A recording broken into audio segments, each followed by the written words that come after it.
Hey, soccer fans, and welcome to another episode of the Sons of a Pitch, an American soccer podcast. I am your host tonight, Nick Pateris, coming at you live, talking all things in the American soccer landscape. Want to recognize, of course, my good friend and fellow host, Mike Guglielmi, who is with his family, spending some much-needed R&R and holiday rest. So, Mike, I know you're watching. I'll be looking for you in the comments section there, buddy. And I hope you're enjoying the holidays. Merry Christmas, Happy New Year to you, my friend, as well as Merry Christmas, Happy Holidays, and looking forward to 2021 to all of our viewers and listeners.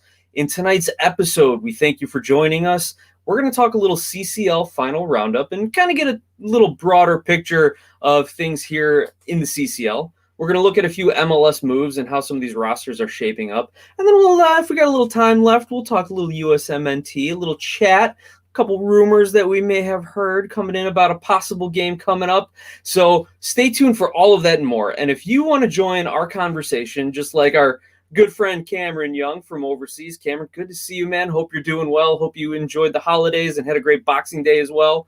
Ryan Anderson, thanks for jumping on, my friend. If you want to join our conversation, just like Cam and Ryan have, please subscribe, like, set up notifications here on YouTube at Sons of a Pitch Soccer. Find us on Twitter at SOPSoccer, as well as on Facebook at Sons of a Pitch Soccer. We're also on Instagram. Mike manages that page, so make sure you reach out to him through there. Wish him a Merry Christmas as well. And for all of our businesses and individuals or people who just got money to throw around, if you would like to get a sponsorship going, if you'd like to partner with the Sons of a Pitch to help grow the conversation of soccer in America, please reach out to us here, podcast at sonsofapitchsoccer.com. Sponsorships are available. We can tailor them to YouTube, to social media, to our podcast, however you want to work it. And then finally, just our last little bit of housekeeping here. Please support us, help us out. We do have a Patreon page if you'd like to donate. We are also on the CashApp.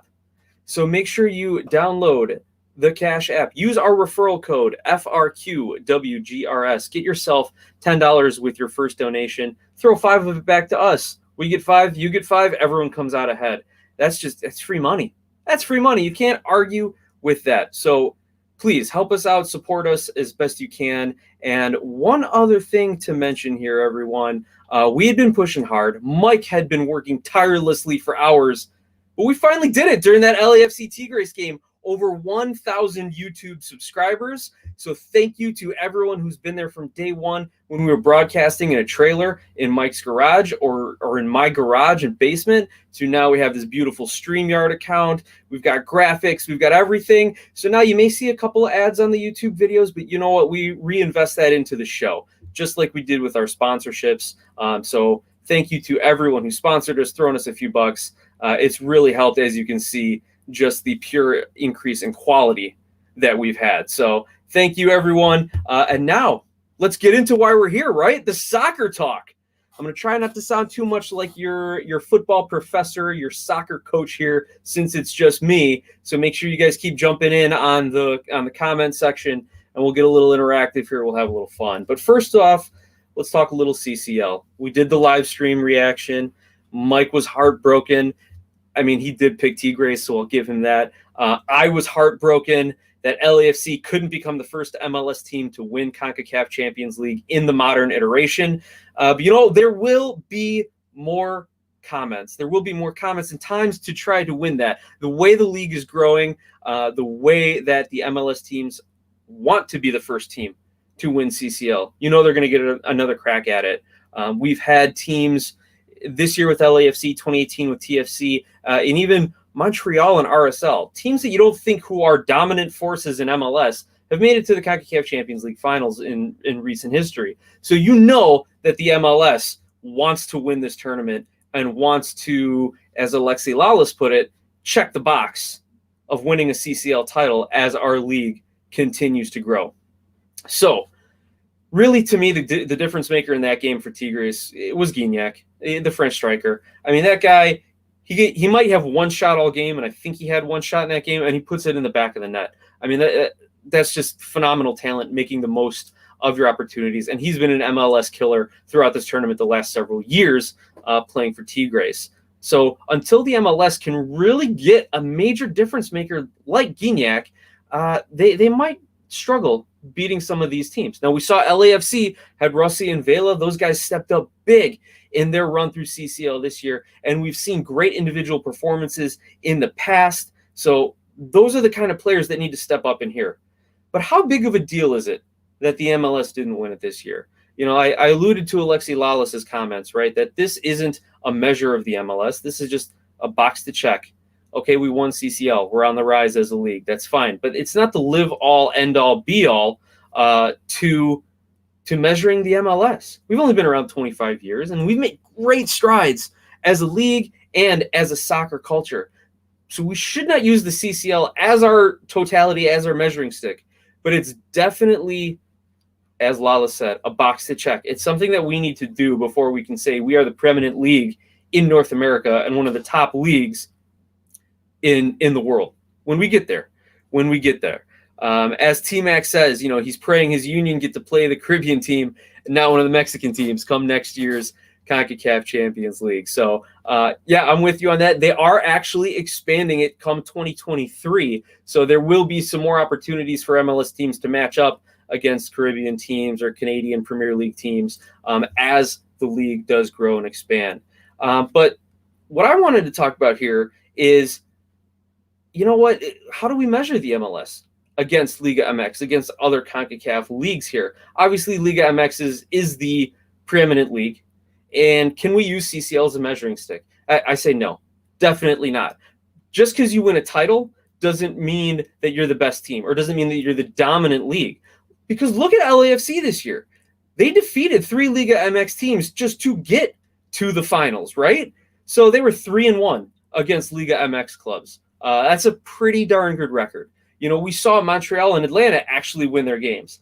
Now, of course, Liga MX supporters are going to say, well, yeah, they already had the home leg. They're good.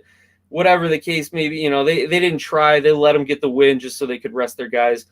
But the fact is the MLS teams won a lot of their games post-COVID against these Liga MX teams. So we can't use CCL to measure MLS versus Liga MX. Besides, if you look at some of the other friendlies and exhibition matches, the MLS teams have come out on top. Atlanta winning Campeones Cup, for example.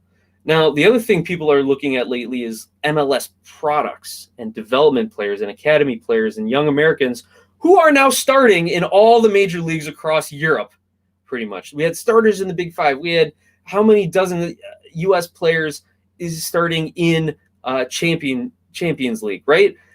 American players and MLS players in particular are becoming more sought after on a global market.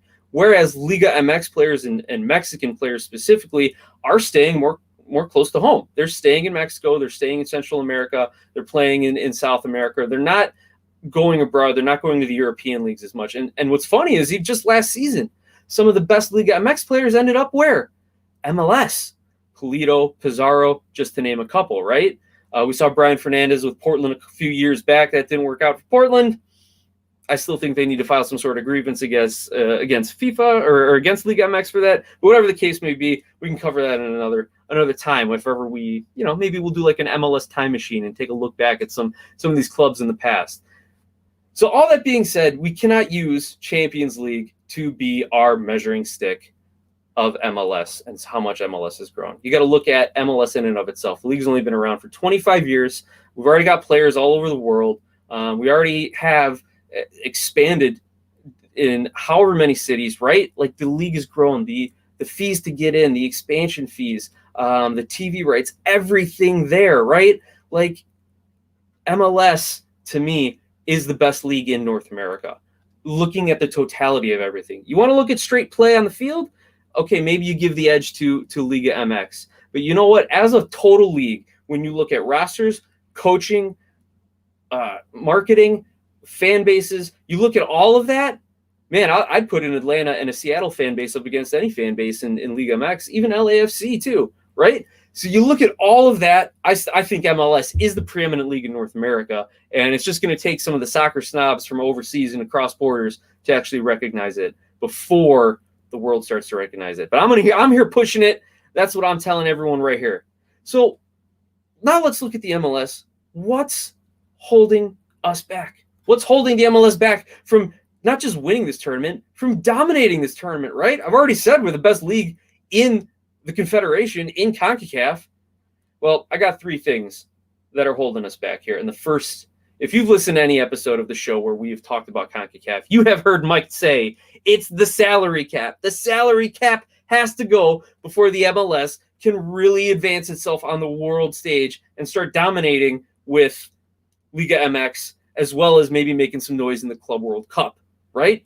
That is what Mike has been preaching endlessly, ceaselessly. I'm almost starting to get annoyed with it because personally, I think we need the salary cap for now. We're already starting to get away with it because we've got the DPs, we've got TAM, they've introduced the young DPs, which is going to help a little bit, right?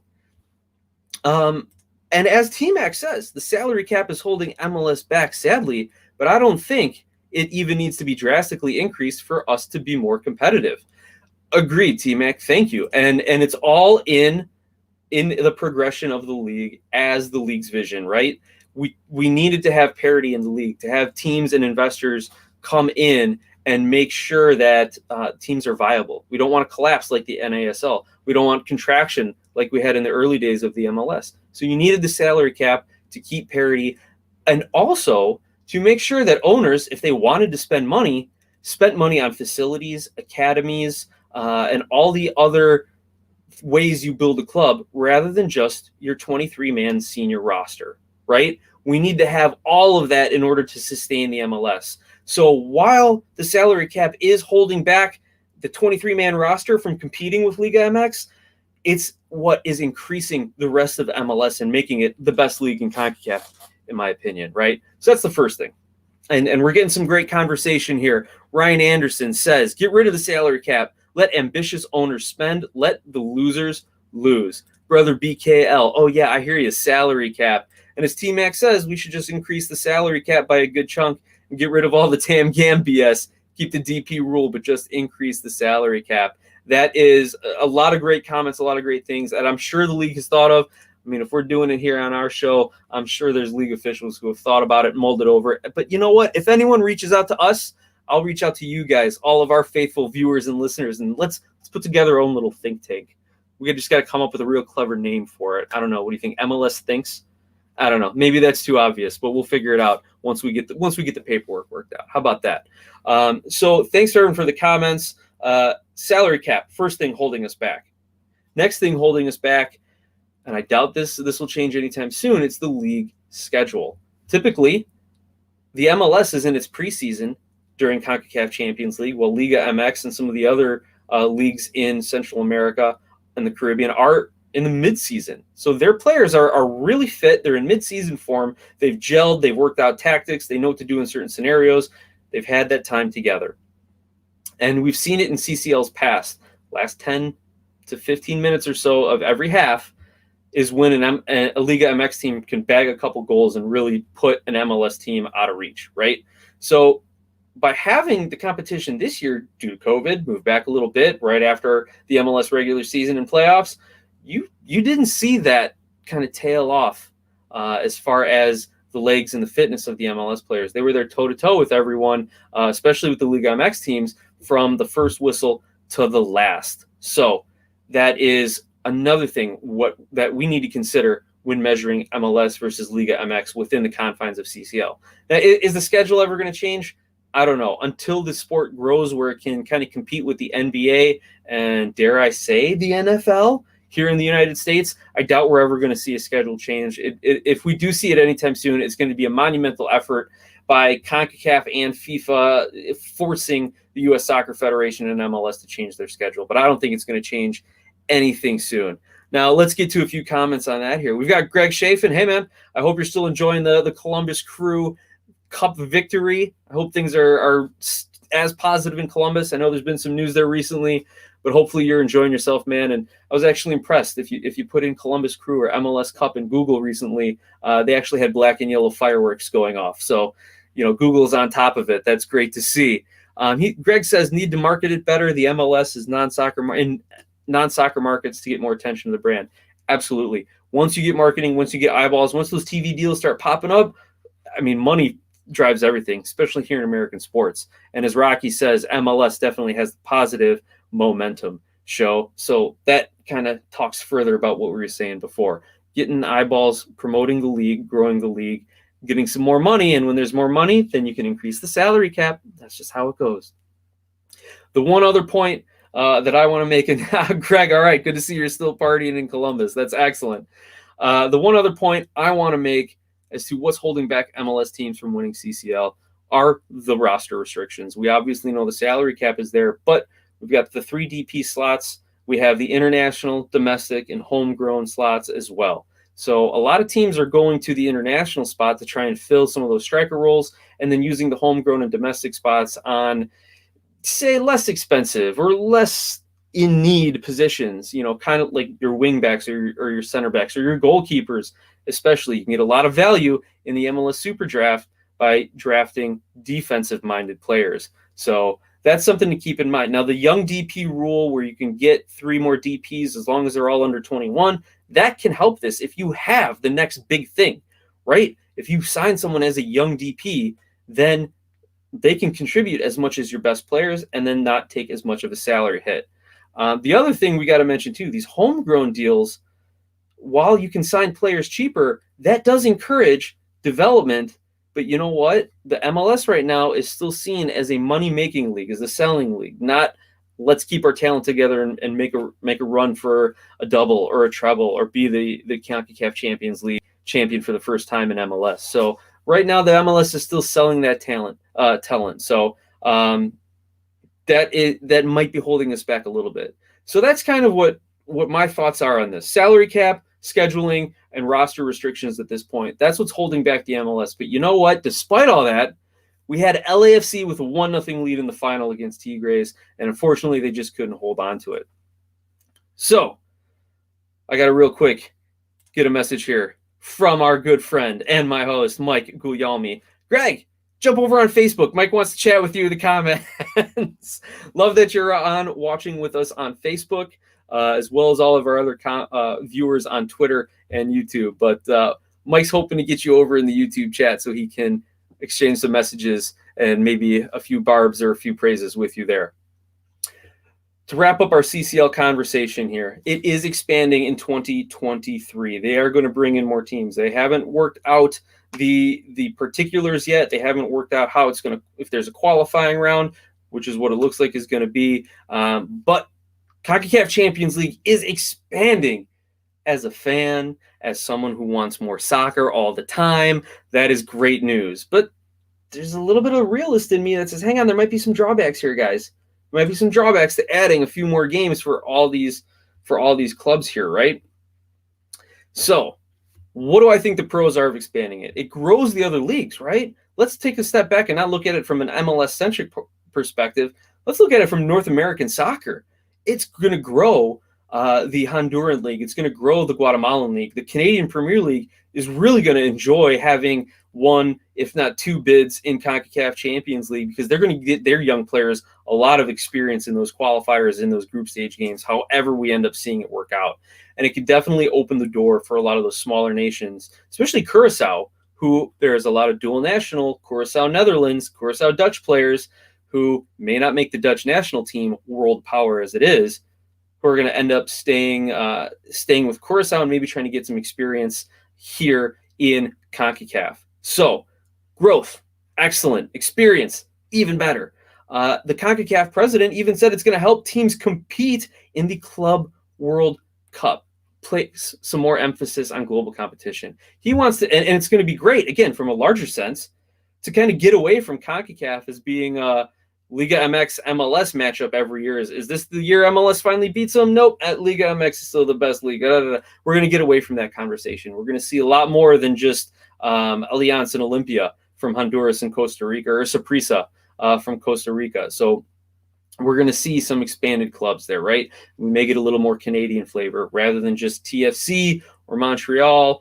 Maybe we get a Vancouver to sneak in. So there are going to be a lot more teams and a lot more emphasis on a global competition. And I do applaud the president of CONCACAF for saying, like, yeah, as much as Mexico's dominated this tournament, they really don't care about the Club World Cup. They flame out of that real quick. I don't think a Mexican club has ever won it. I know they've never won it, but I don't think they've made the finals more than maybe once or twice. I'm gonna have to get fact checked on that. So anyone out there on the Google box, go ahead and take a look at that. But yeah, he wants more of an emphasis on international competition. He's going to want to see a lot of these CONCACAF clubs competing with those in Europe, South America, Africa, Asia. And you know what? There's the International Champions Cup, another great exhibition series for these big clubs. Maybe you get to see an MLS team matching up against Juventus, not just in some sort of weird all-star game format. Maybe you get to see, let's see, the Columbus Crew, the Seattle Sounders, the Portland Timbers, LA Galaxy. Let's go old school East Coast here. Let's go New England Revolution, Red Bulls, maybe getting a matchup against a Premier League team, a Serie A team coming over here in the International Champions Cup because of the global status and progress that the league has made, that CONCACAF has made because of expanding the Champions League. So there is a lot of implications here, but there are drawbacks. There are drawbacks, as in everything in life, my friends. It could congest the schedule. And as we talked about earlier, the MLS is already in their preseason.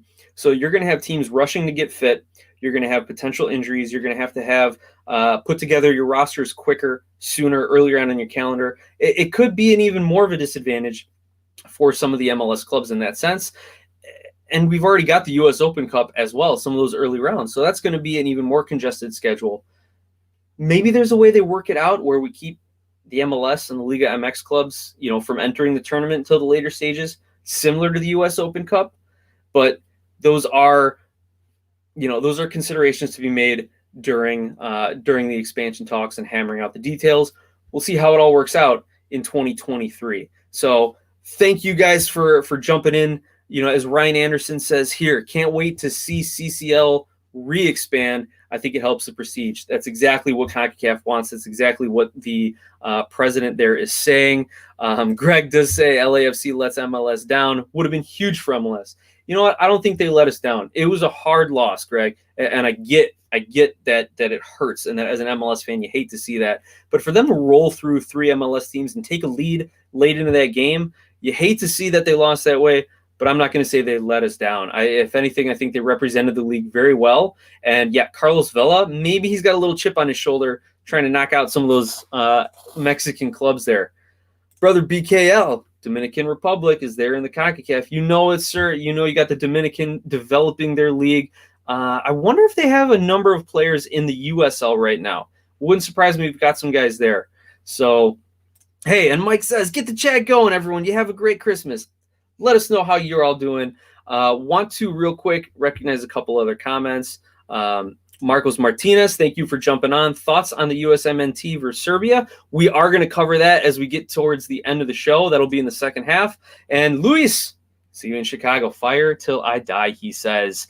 Yeah, maybe we'll see the Chicago Fire in CONCACAF Champions League in not too distant future, especially with that expansion. They are doing work on their roster as well. So hopefully Chicago can be more competitive and maybe jump in on some of that expanded play, some exhibition games. You know that they're going to bring a Liga MX club to Chicago for an exhibition the moment they can. Those ticket sales are going to be huge here. So, Jan Stepp, thank you for jumping in. Great to have you with us. And as Rocky says, Liga MX teams have only placed third in the Club World Cup there. Necaxa, Monterrey, and Pachuca, those have been the best of Liga MX in the Club World Cup. So with that, I want to thank everyone for your comments, for your conversation regarding the Champions League, the CONCACAF Champions League. We're going to transition now. We're going to move into the second half of the show. And if you're out there, if you're listening, any business type people, this would be the spot where we can read in one of your sponsorships and continue to help support your company and support the growth of the conversation of soccer here in the United States. Also, I'm going to take the time real quick to remind everyone here, if you like what you're hearing, if you like the entertainment, feel free to give us a little tip on the Cash App. Referral code FRQWGRS, and our tag is $SOPSoccer. So feel free to recognize good quality entertainment here. I mean, it's pretty much a subscription to Netflix from what you're getting for free for what we're putting on YouTube. Anyway, maybe we're not that big, but we're going to get there, folks. We're going to get there. So let us look at what's going on here domestically around the MLS. There's been a lot of action with roster moves. There has been a lot of rumors. And as someone threw in the comments earlier, Messi's making comments about wanting to come to the MLS at some point. Personally, I'm staying away from all that conversation. I'm not going to believe it until he signs the deal. I don't think it's out of the realm of possibilities, following in the footsteps of, say, I don't know, Robbie Keane, who's still talked about as an MLS legend, or David Beckham, who now owns a team and is just growing his post-player reputation and brand. I mean, he saw something in MLS and he wanted to be an owner when he came to the MLS as a player. That was in his contract, that he gets to buy in buy a franchise for whatever the rate was when he signed up as a player. That was part of his deal, which is why Inter Miami got such a sweet rate for their expansion fee, not the $350 million that we saw some of the other recent clubs pay. So excellent business planning by Beckham. He knew there was money to be made in this league, as well as the ability to stay a part of the game and grow the global soccer game. Maybe Messi sees the league poised, ready to take that next big step when he comes over here in the next 3 to 5 years or so. I mean, the guy set the all-time goal-scoring record with Barcelona, knocking off Pele. So who knows where he wants to end his career, where he wants to have a nice quality of life. I mean, if he's going to avoid paying taxes, maybe the United States isn't the place to do it. But you know what? I think he learned his lesson from that over in Spain, or maybe it was Argentina over in Spain. But it's likely he comes for maybe a year or two just to kind of get his feet wet, get a lay of the land, make some corporate partnership deals, and then get into the league a la David Beckham. So that wouldn't surprise me one little bit. The other big roster move that we saw here, everyone, coming from San Jose, West Coast. We're sticking with California. They like to make headlines for some reason. Chris Wondolowski re-ups another year with the San Jose Quakes. He will be 38 years old when the season kicks off, and he is the all-time leading goal scorer for MLS, holds a number of other league records, top 25 all-time great, MLS legend, played some for the USMNT. A lot of people try to forget about his starts in games with the USMNT, but there's no denying his impact on Major League Soccer and on soccer here in America. He is the ultimate underdog story. Chico State, anyone ever heard of them? No? That's okay. I never did either until I was looking up stuff about Wondolowski. Super draft pick, barely played his first year or two, and then had his breakout season, and the rest, as they say, is history. So we know the impact Wondolowski had, but that's all in the past, everyone. That is in the past. Why are the Quakes signing a 38-year-old veteran striker if they want to start competing in the Western Conference? Well, what does this mean? Well, on the one hand, they're serious about building a culture. They're serious about Matias Almeida's coaching and his player development. Wondolowski is excellent in the locker room and on the field. Also in the stands. Like, the guy can pump up a crowd from anywhere in the stadium. I'm not just talking on the pitch. The times he didn't dress, he's in the stands. He's in the supporter section. He's running around the place. There's that. And as Ryan Anderson says, he's still pretty damn good. And you know what? If he can't get it done with his legs, he's getting it done with his head. And I don't mean headers, even though he knows how. It's his mental game, his awareness on the pitch, his runs that can drift defenders out of position, and then he can come back in front of them and get to that pass and find the easy goals. I mean, he's a poacher for the vast majority of it, and then every now and then he still has that banger. He still has that header off a set piece. So he still knows how to get it done from a very cerebral, from a very mental aspect of it. And as Brooks Durham says, Wondolowski will have to be wheeled off the pitch. He should just retire while he's still decent. Well, I think a lot of people, including Chris Wondolowski and the Quakes organization, think he's still decent for at least one more year. So could this be a farewell tour? Could we see him kind of, as we see baseball players get the awards and the accolades as he kind of tours around the next season? Remains to be seen. I don't know if we want that spectacle in MLS because we want to keep it about the game. But you never know. It could be good to have a legend like that kind of be an ambassador. And as well as what Brooks says, he would make a good coach and still be able to help the team. I mean, we saw it with Pipe Higuain with DC. He was a player coach before heading down to Miami to join his brother, Gonzalo. So it's possible that there is a player coach role in his future, or even if he's moving to some sort of assistant coach, associate coach, ambassador, whatever the case may be. So there's a lot to be seen with Wondolowski, both for his play on the pitch and goal scoring. How many more can he net? Can he have another double-digit goal-scoring season? I think he can, because let's look at this, though, from maybe the glass half-empty perspective. You're right. Why are they signing Wondolowski? Well, he was their top scorer last year. This 37-year-old MLS legend was their top scorer with 7, count them 7 right here on 2 hands, 7 goals. They need more striking talent. Who are the other listed forwards on the team? We all know midfielders can attack and score goals, but listed forwards on the roster, Cade Cowell, 17 years old. He had 4 starts last season. There we go, 4.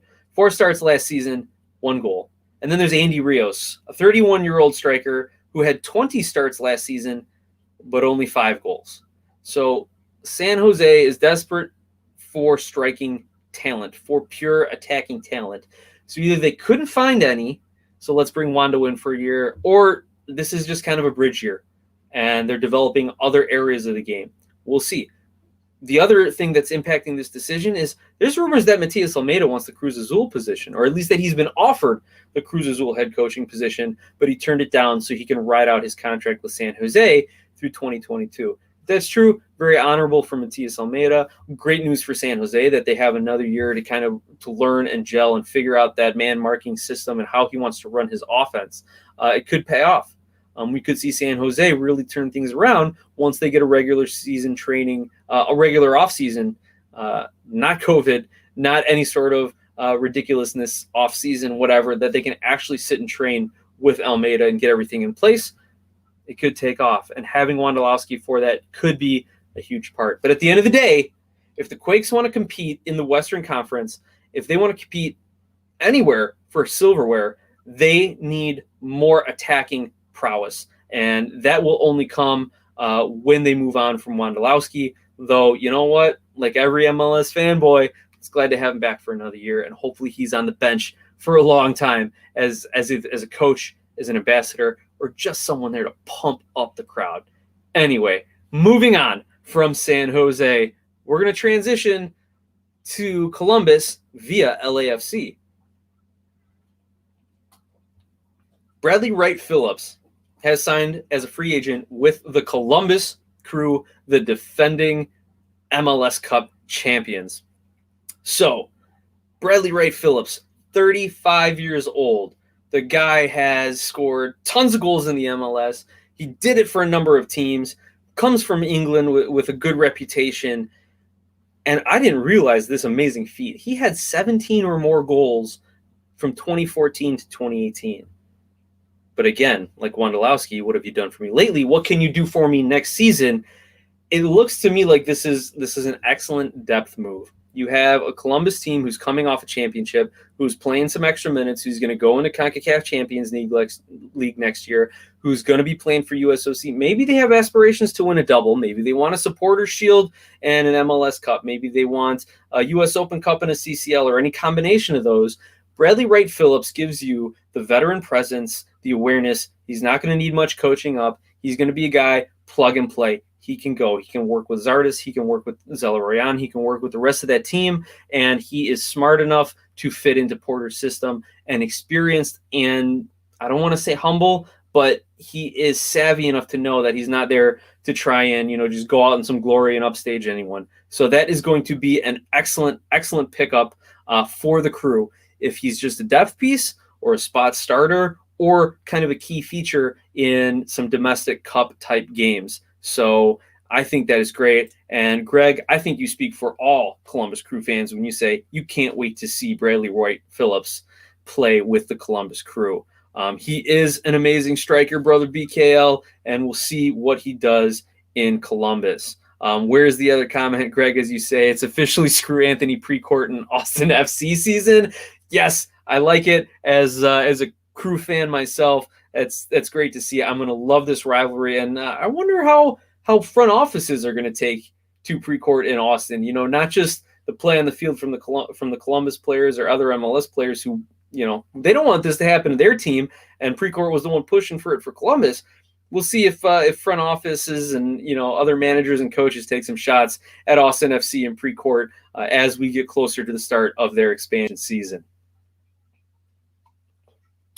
Another headline, as far as building a roster to make a run at some silverware, the New England Revolution have signed Wilfried Kaptoum, a 24-year-old midfielder from Cameroon. And we know Cameroon's got soccer talent. They're one of the best nations in Africa, and they're consistently qualifying for World Cups. Well, maybe not consistently, but they've qualified for World Cups. They're consistently competing for African Nations League titles, and they have some excellent, excellent players, especially Wilfried Kaptoum. He came up in the Barcelona Academy and has played most recently for Almeria in Spain on loan from Betis, and as well as Barcelona. Never got any first-team starts, I don't believe, but he's come up through the Barcelona Academy. He's played in La Liga for a few years and is in his prime. He's 24 years old. He can be the difference maker that New England needs to go from we can make the playoffs to we can win an MLS Cup. He's going to take some of that playmaking off of some of the other midfielders and off of Gil and Gustavo Bo and just let them attack. He's going to be able to get them the ball. They don't have to worry about coming back, getting involved in the play. If New England is down or struggling, they're not going to have to drop back deep. They can let Kaptoum take the ball and distribute to them and really run the offense. This is a great get for the Revs. This is going to open up their offense. We'll see how their defense, if they can keep that in decent shape. I don't know if they're going to be outscoring teams 5-4, but they should be able to win a few more games, score a few more goals, and really work in Wilfried Kaptoum into their game plan. Bruce Arena, you know what? He does great things with great players, and this could be another great move for him. The one question, as I was reading over an article about this player, is that he has some health issues. He's already at 24 years old, had a torn meniscus, some hamstring injuries, and some lingering muscle issues. And as we know, up in New England, they're playing on turf in Gillette Stadium. So hopefully he can stay healthy. Hopefully New England kind of eases him into his training regimen, into his fitness routine there, and that way he does not sustain any injuries because, man, as BKL says, that's amazing. He's a perfect fit in New England, and I heard he's an amazing defender. So I'm looking at him for his offensive capabilities, and we've got people out there reading about how good of a defender he is. Sounds like a complete player, and this is going to be great for New England. As much as I kind of don't want to see Bruce Arena start winning stuff again, New England is going to be a good team, and we'll just see how many goals he can contribute and how many goals he can stop on the defensive end of things. All right, everyone. Those are kind of the big topics around MLS that I wanted to cover today. If there's anything else that you all want to hear about, please find us on social media. Send us a message. We're on Twitter at SOPSoccer, on Facebook at Sons of a Pitch Soccer, YouTube at Sons of a Pitch Soccer, or you can email us, podcast at sonsofapitchsoccer.com. With the off-season one and with us now over 1,000 subscribers, we are looking to put on some more content. So if you've got any ideas, things you want to see, stories you want to hear, history of the MLS, general soccer questions, please let us know, and we can put together, a separate little video featuring that topic released to YouTube as well. So keep that in mind as you guys are mulling over all things American soccer. So the last kind of little bit is as we get into what I'll call the stoppage time here on the show, even though we're well under our usual time. Mike, I miss the banter with you, man. You and I definitely can go for a few hours, but me by myself, getting a little hoarse here.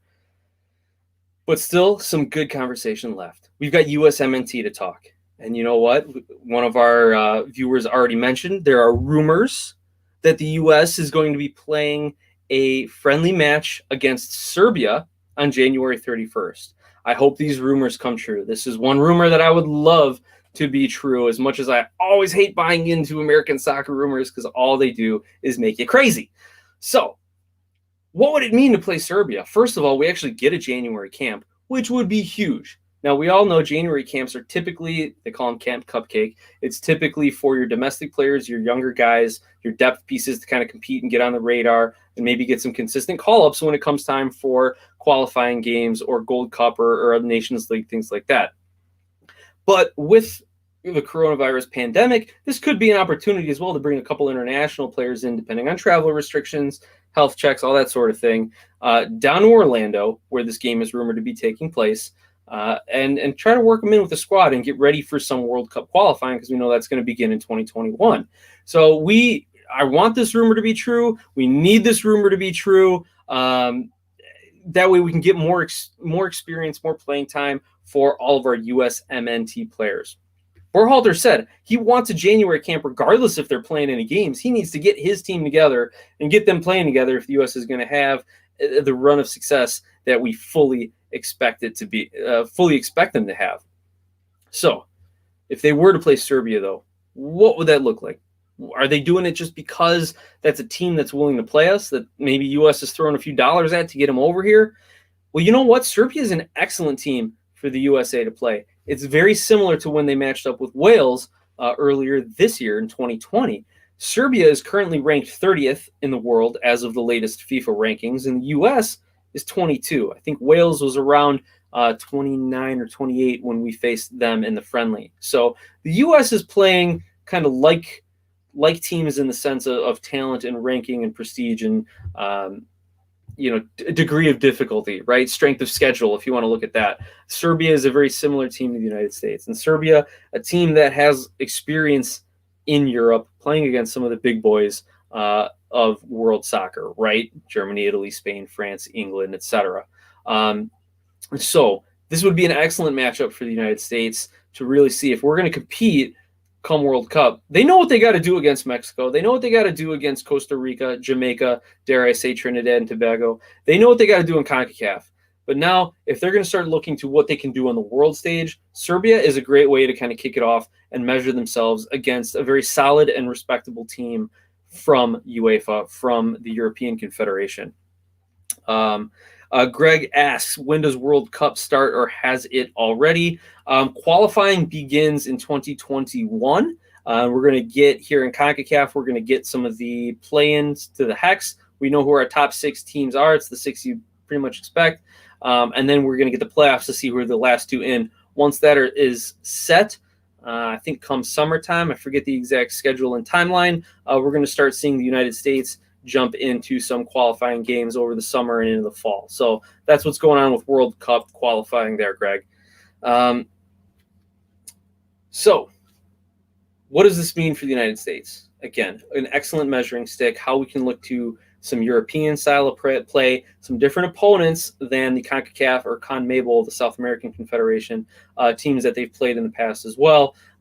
Or, it's not like a friendly against France like we had prior to the World Cup, where it was, we know France could defeat the United States pretty handily on most days, but they just kind of trotted out as a warm-up in the U.S. as well. So I think this is an excellent game, excellent matchup developmentally. We don't want to be measuring the United States against the result on Serbia.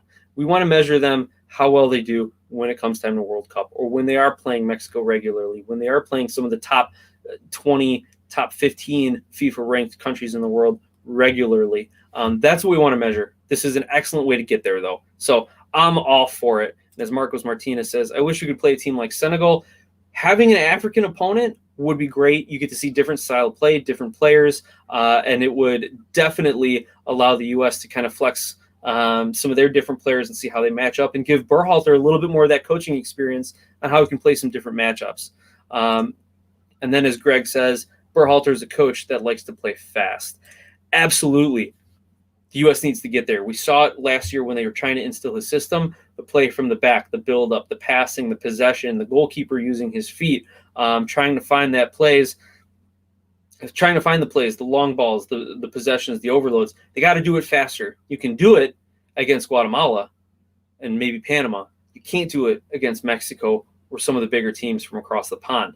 So got to play fast, absolutely, and the U.S. is going to get there. So last point I want to make as we wrap up this conversation here, still USMNT related.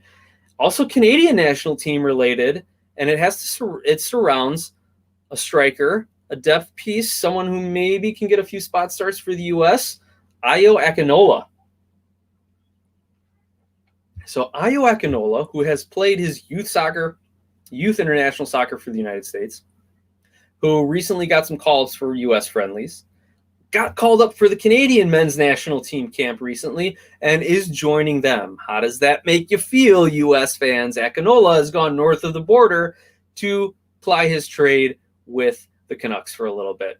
Now, this has got people going nuts, like, oh, we need to get him. Now, selfishly, I would love to see him in the red, white, and blue for the United States. Again, that's a selfish perspective for me, right? I want all the best players in North America here in the United States. Anyone who can play for the U.S., I want them in our player pool, competing for starting spots, pushing the other players to get better, adding depth to our roster, giving Berhalter decisions to make for his roster. I want all of that. But Akinola went to go ply his trade in Canada for a little bit here. And as Jason Jardim says, leave Ayo alone. He's staying in Canada. I'm assuming that is your take on it, and I haven't heard anything official from Ayo or anyone. Brian Anderson also says, I hope he picks Canada. And as brother BKL says, OMG, that's amazing. Yes. So Akinola, as great of a player as he could be, we've seen what he can do in MLS with the limited starts. We've seen what he can do with the U.S. against some of the lesser CONCACAF opponents. He's ready for the next step up. So I'm glad he's getting minutes. I'm glad he's getting games, meaningful games with Canadian national team. But for me, it comes down to two things here. Where does Akinola want to play, and where is his ceiling? So if he is comfortable with the United States, again, he's played for the U.S. in international youth competitions, kind of knows the system. He already knows Berhalter. He's getting to know some of the guys. I don't know what relationships he has with the Canadian national team and some of the players from Canada. He might have great relationships, especially the fact that he plays his club ball in Toronto for Toronto FC. So he has connections to both nations from a personal perspective. And, we think that really helps Serginho Dest pick the United States over the Netherlands because he's hanging with his boys, right? He's got Pulisic, he's got McKennie, he's got Adams, he's got his guys. He wants to play with them. I mean, we see it in the NBA here in the United States all the time. What makes you think a bunch of young, up-and-coming, great generation of soccer players don't want that as well? Guys that they're going to have to work with, sweat and bleed with, go through the highs and lows that professional sports and global sports bring. He wants to have that support system. So, is he going to find that in the United States, or is he going to find that in Canada? I think right now it leans the United States just because he's been with the youth squads so long. And as Jay Jardim says, if he picks the USMNT, it'll be interesting to see how TFC fans treat him when fans are allowed back at BMO. I hope that the club fans recognize his greatness for the club, but you're right, there's always going to be some of those people who may have a few choice chance and things for him. Maybe burn a jersey. I don't know. I thought you Canadians were too nice to do anything like that. Is that another stereotype that we can dismiss here on Sons of a Pitch? We'll see. But as Mike says too, he loves Ayo, but he's a better fit for USA at the moment. And that kind of gets into the second point I wanted to make of trying to gauge will he or won't he USA or Canada. Where's his ceiling? If he goes to Canada, he could probably get a starting spot given their talent pool and given their lack of depth at striker. I think, Mike, correct me if I'm wrong, or Jay, John Osorio, is he kind of their penciled-in starter for striker there? I don't know if he's going to be the one to get Canada qualifying for these big tournaments. So Akinola is probably going to start for Canada if he ends up staying north of the border. But then what's his ceiling? If he ends up with the United States as a depth piece, roster piece, potentially missing the cut, depending on the roster, depending on how everyone else in the pool performs.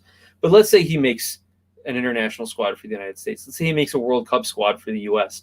Let's say he jumps into a Gold Cup. He could be winning Gold Cups with the United States. He could be getting into the round of 16 in the World Cup with the U.S. He could be winning Nations League with the United States.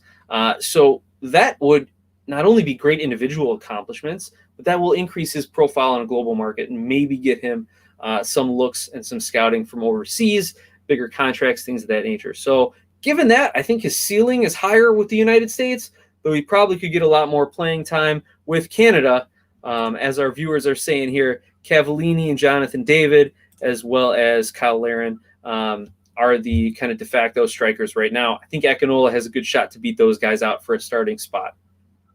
So that is kind of my comments on Akinola, what we would expect to see, and kind of how we got to look at some of these dual nationals, especially as Twin Exp says, Dest is the deal. Absolutely. And Dest is an excellent measure of how we can attract more of these dual nationals to the United States. The one last thought I will leave you is on the Ayo Akinola matter is he also is eligible to play for Nigeria.